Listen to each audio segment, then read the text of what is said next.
अभिवादन स्वीकार करें। मैं उदय पठानिया। आज दैनिक जागरण में जो संपादकीय पन्ना होता है वहां पर प्रदेश के पूर्व वरिष्ठ अधिकारी जो हैं, आईएएस अधिकारी तरुण श्रीधर, उनका एक जो व्याख्यान है वो छपा हुआ है। और इस व्याख्यान में बहुत सारी चीजें ऐसी हैं जो रूह को झकझोर कर रख देती हैं, और सिस्टम की तो शायद रूह होती नहीं है जो झकझोरी जाए या फिर उसके ऊपर कोई असर पड़े। लेकिन जब एक शालीन कुलीन ऑफिसर कुछ कहता है तो उसका वजन होता है। हाल ही में विमल नेगी की मौत के बाद पूरे प्रदेश में बवाल उठा हुआ है और तमाम जितने भी आरोप हैं वो अफसरशाही पर लग रहे हैं, और ये भारतीय प्रशासनिक सेवाएं जो होती हैं उनसे जुड़े हुए आरोप हैं। और इसी अपने एडिटोरियल में तरुण श्रीधर बखूबी एक शब्द का इस्तेमाल कर देते हैं कि ये शासकीय माफिया है, यानी एक नया शब्द और ऐसा शब्द जिसमें गंभीरता है और जो एक कहेंगे लाइलाज बीमारी है, उसका भी जिक्र यहां पर हो चुका है। तरुण श्रीधर ने अपने इस लेख में बहुत सारी चीजें ऐसे कही हैं जिसमें अगर कोई ऑफिसर जो अच्छा ईमानदार होगा उसे तो ये आईना बहुत अच्छा लगेगा, लेकिन जिनकी जो निष्ठाएं होती हैं या फिर जिनकी जो कार्यशैली होती है, अगर वो कटघरे में खड़ी होती है तो उन्हें ये आईना जो है वो बिल्कुल पसंद नहीं आएगा। और इतनी सारी चीजें हो गई, एक सीनियर वरिष्ठ रिटायर्ड आईएएस ऑफिसर सामने आते हैं और पूरी जिंदा दिली के साथ अपना पक्ष रखते हैं। आज सोशल मीडिया पर उनका ये जो एडिटोरियल है वो खूब वायरल हो रहा है और जनता इसे पढ़ भी रही है। लेकिन कई मर्तबा ये होता है कि कुछ चीजें ऐसी होती हैं जो पब्लिक प्लेटफॉर्म पर जानी जरूरी होती हैं। यही वजह है कि हमने भी आज तरुण श्रीधर जी के लिखे इस एडिटोरियल को वहां से उठाया है दैनिक जागरण से, और उसके मुताबिक ही उन्होंने क्या लिखा, क्यों लिखा, किस लिए लिखा, लिखने के पीछे मर्म क्या था, लिखने के पीछे दर्द क्या था, वो बात यहां पर साफ नजर आ जाएगी। और कहते हैं ना कि प्रशासक है, शासक है, अगर आम आदमी नहीं होगा तो ये प्रशासक और शासक किसके लिए होते होंगे। और आज की डेट में तो सवाल ये है कि क्या सच में ये जो प्रशासक है, ये जो शासक है, ये जो प्रशासन है, शासन है, क्या हम आम आदमी के लिए है? तो सीधा चलते हैं उनके उस राइटअप की तरफ जो आज पूरे हिमाचलियों को बहुत रास आ रहा है। तो सीधा रुख करता हूं उसी तरफ का। उसी को जीने का हक है जो इस जमाने में इधर का लगता रहे और उधर का हो जाए। वास्तव में हत्या तो व्यवस्था की कब की कर दी गई है, तो फिर व्यवस्था के प्रति निष्ठावान और उसके नियमों के अनुसार ईमानदारी से काम करने वाले अधिकारी वो कर्मचारी कैसे जीवित रह पाएंगे। साधारण नागरिक की तो संभवतः पूछना जीवन में है न मृत्यु में। इंजीनियर विमल नेगी शायद कुछ इधर उधर नहीं कर पाए और व्यवस्था परिवर्तन के नाम पर हुए पतन का शिकार भी हो गए। भूमाफिया प्रदेश पर हावी है और घातक है। उससे ऊपर दर्जे पर है खनन माफिया जो छलनी कर रहा है पहाड़ों, नदी नालों का सीना और प्रदेश में निरंतर आपदाओं को जन्म दे रहा है। ड्रग माफिया तो भविष्य की पीढ़ी का ही सर्वनाश करने पर तुला है। हाय, कितने असहाय हो गए हैं हम इन सब के आगे। क्या करें? इनसे ऊपर सर्वोपरि है मुट्ठी भर लोगों का शासन माफिया, चूंकि कुलीन तंत्र है, जिन कानून और नियमों को बनाता है उन्हीं को धड़ल्ले से तोड़ अपने वर्चस्व का प्रमाण देता है, क्योंकि अपने को कानून से ऊपर मानता है। विश्वास है इस कुलीन तंत्र को कि सार्वजनिक संपत्ति एवं परिसंपत्तियों पर इसका ही प्रथम और अविच्छेद्य अधिकार है। श्रीधर साहब आगे लिखते हैं, प्रजातंत्र एवं सार्वजनिक जीवन में ये बहुत आवश्यक है कि हम हमेशा ये समझ रखें कि सामान्य जन की समझ क्या है। आप बेशक ईमानदार और निष्ठावान हो, लेकिन यदि जनता के बीच छवि इससे विपरीत है तो मात्र आपको ही नहीं, व्यवस्था के कर्णधारों को भी आत्मचिंतन कर अपने को सुधारना होगा। व्यवस्था परिवर्तन में पूर्व स्वयं परिवर्तन जरूरी है। वैसे यदि व्यवस्था सुधार कहा होता और करने का प्रयास किया होता तो इससे बेहतर होता। बहुत बड़ी बात कही यहां पर तरुण श्रीधर जी ने। घोर आश्चर्य इस बात का है कि कुछ चंद कुलीन शासकीय व्यवस्था पर हावी हैं। उनकी सत्यनिष्ठा और हिमाचल प्रदेश की जनता के प्रति निष्ठा पर प्रश्न चिन्ह कश्मीर से कन्याकुमारी तक लग रहे हैं। तरुण श्रीधर आगे ये भी लिखते हैं कि मैं जिम्मेदारी से ये बात कबूल कर रहा हूं क्योंकि आए दिन देश के विभिन्न कोनों में यात्रा कर अनेकों से मिलता हूं। अंग्रेजी की एक बहुत अर्थपूर्ण कहावत है, seizures wife should be above suspicion, अर्थात उच्च पदों पर आसीन पदाधिकारियों को संदेह से भी परे होना चाहिए। बहुत बड़ा कटाक्ष है जो कि हिमाचल में जो व्यवस्था है उसके ऊपर उन्होंने किया है। दुर्भाग्यवश स्थिति यह है कि जनमानस को यकीन है कि अधिकतर उच्चासीन व्यक्तियों का आचरण और सत्यनिष्ठा संदिग्ध है। एक दुखती रग यहां पर तरुण श्रीधर जी ने दबा दी है।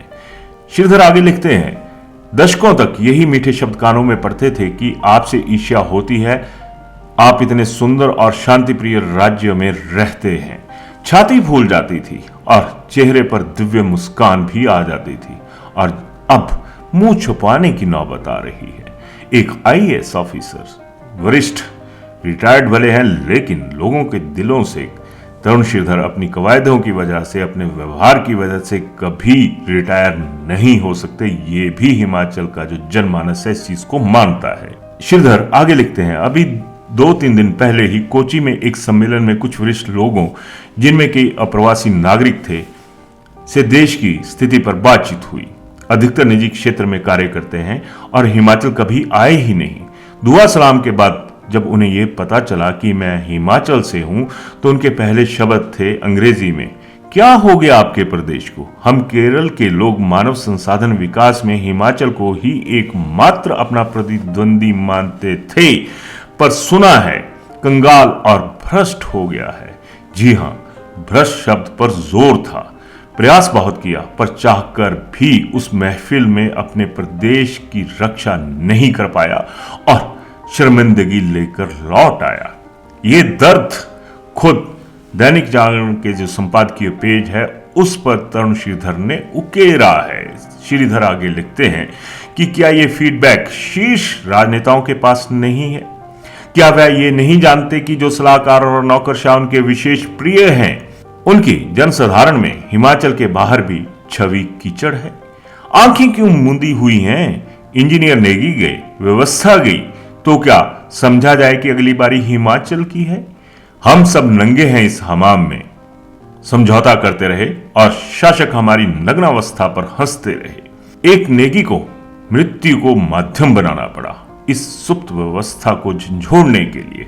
क्या ये जागेगी या फिर व्यवस्था परिवर्तन के नाम पर भ्रष्टाचार, निकम्मेपन और भौंडेपन का ही बोलबाला रहेगा? क्योंकि साक्ष्य यही दर्शाते हैं कि इन्हीं गुणों को प्रोत्साहन मिल रहा है। अपने इस पैरा में जो एक सोशियो इकोनॉमिक सिस्टम होता है या फिर जो एक साइकोलॉजी होती है, एक बहुत बड़ा पैरा जो है वो श्रीधर साहब ने यहां पर जड़ दिया है। श्रीधर आगे लिखते हैं, IAS, IPS, IFS Akhil Bharatiya सेवाएं हैं। इन सेवाओं के मुझ जैसे अधिकारी अक्सर ये तुलना करते हैं कि अन्य राज्यों में हमारे सहकर्मी को क्या सुविधाएं मिल रही हैं। ये प्रतिस्पर्धा जो मात्र कुर्सी, मेज, गाड़ी, बंगला आदि की है, कार्य और जिम्मेदारी से ध्यान भटका अपने तथाकथित विशेषाधिकारों पर केंद्रित कर देती है। अति महत्वपूर्ण, जी हां, अति महत्वपूर्ण पदों पर बैठे कुछ अधिकारी हैं जिन्होंने नौकरी के पहले दिन से आज तक सुख सुविधाओं को लेकर रोना रोया है और अखिल भारतीय सेवा के लिए हिमाचल प्रदेश को बेकार कैडर की संज्ञा दी है। सोचिए, दर्द यहां पर नजर आता है क्योंकि मर्ज का खुलासा करने वाले भी खुद एक रिटायर्ड सीनियर और हर दिल अजीज अधिकारी तरुण श्रीधर है। श्रीधर आगे लिखते हैं कि शीर्ष नौकरशाही में प्रदेश और प्रदेशवासियों के प्रति उपेक्षापूर्ण और उदासीन रवैया होगा तो स्वाभाविक है स्थापित व्यवस्था और संस्थानों की नींव चरमरा जाएगी। कितनी बड़ी बात एक बार फिर श्रीधर जी ने कह दी कि नींव ही चरमरा जाएगी, तो फिर उस ढांचे का, उस व्यवस्था का क्या होगा जिस व्यवस्था के नाम पर सरकार अपना जो ड्रीम प्रोजेक्ट है उसे लेकर आगे चल रही है। खैर, श्रीधर आगे लिखते हैं, वर्तमान स्थापित स्थिति और व्यवस्था को बदलने से पहले यह जरूरी है कि जब तक वैकल्पिक व्यवस्था स्थापित ना हो वर्तमान प्रणाली अनुसार व्यवस्था का संचालन होना जरूरी है। अब ये तो अराजकता हो गई कि वर्तमान पसंद नहीं है और इसे बदलना है, लेकिन नया कुछ भी नहीं है। और जो अंतरिम अवधि में स्थिति उत्पन्न हुई है वह ऐसा अवसाद लेकर आई है, ऐसा डिप्रेशन लेकर आई है कि एक वरिष्ठ अधिकारी को अपना जीवन लील करना पड़ा। बहुत सारे सवाल एक धड़ाधड़ जिस तरह से कह सकते हैं तरुण श्रीधर ने हिमाचल सरकार के साथ साथ हिमाचल की जनता के आगे भी यहां पर रख दिया है कि आखिर हो क्या रहा है। श्रीधर आगे लिखते हैं, कार्य का दबाव कोई नई बात नहीं है। अधिकारियों की हर पीढ़ी ने झेला है और अपने अधीनस्थों को दिया है। ये दबाव हंसते गाते मुस्कुराते भी सहन किया जा सकता है। परस्पर स्नेह और सम्मान यदि होगा, छोटे बड़े की पहचान भूलकर जो अवसाद कभी निकट भी नहीं फड़फड़ाएगा। अगर फाइल 1-2 दिन लेट होगी तो क्या, उसकी कीमत आम आदमी की जान है। श्रीधर एक बार फिर बहुत बड़ा सवाल सामने रख देते हैं, क्योंकि हालिया जिस मुद्दे पर बवाल उठा हुआ है उसमें अफसरशाही भारी थी और इंसानियत जो थी वो बिल्कुल हल्की पड़ गई थी। आगे यही श्रीधर लिखते हैं कि मेरा करबद्ध निवेदन है युवा अखिल भारतीय सेवाओं और अन्य अधिकारियों से, आपके अधीनस्थ कई कर्मचारी होंगे जिनकी योग्यता आपसे अधिक नहीं तो आपके समान अवश्य होगी। उम्र में कुछ आपके पिता के आसपास हो सकते हैं, आपसे बड़े तो होंगे ही। सम्मान दीजिए, वैसा ही आप जैसे अपने पिता के लिए चाहेंगे। विश्वास कीजिए, ताउम्र आपके शुभ चिंतक रहेंगे। श्रीधर कहते हैं कि सीने में जो दिल है उसे समझाइए कि धड़के प्रदेश और प्रदेशवासियों के लिए।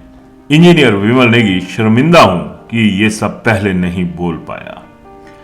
बहुत कुछ यहां पर तरुण श्रीधर कह गए। जो सिस्टम इस वक्त बासी चीजों की वजह से बना हुआ है उसमें एक जो दिल की गहराई होती है और शब्दों की तरुणाई होती है, भावनाओं की तरुणाई होती है, उसके साथ श्रीधर ने अपना कलेजा भी सिस्टम के सामने खोलकर रख दिया। अब देखना यह होगा कि क्या श्रीधर जी की इन बातों पर किसी का कलेजा जो है वो चाक होगा, किसी के कलेजे में दर्द होगा, शायद नहीं, क्योंकि हालात तो ऐसे ही हैं। लेकिन सल्यूट तो बनता है कि एक ऑफिसर ऐसे सामने आए जो आईएएस होने के साथ साथ हर दिल अजीज हैं और लोग उनकी इज्जत करते हैं। इस मुद्दे पर अपनी राय जरूर दीजिएगा।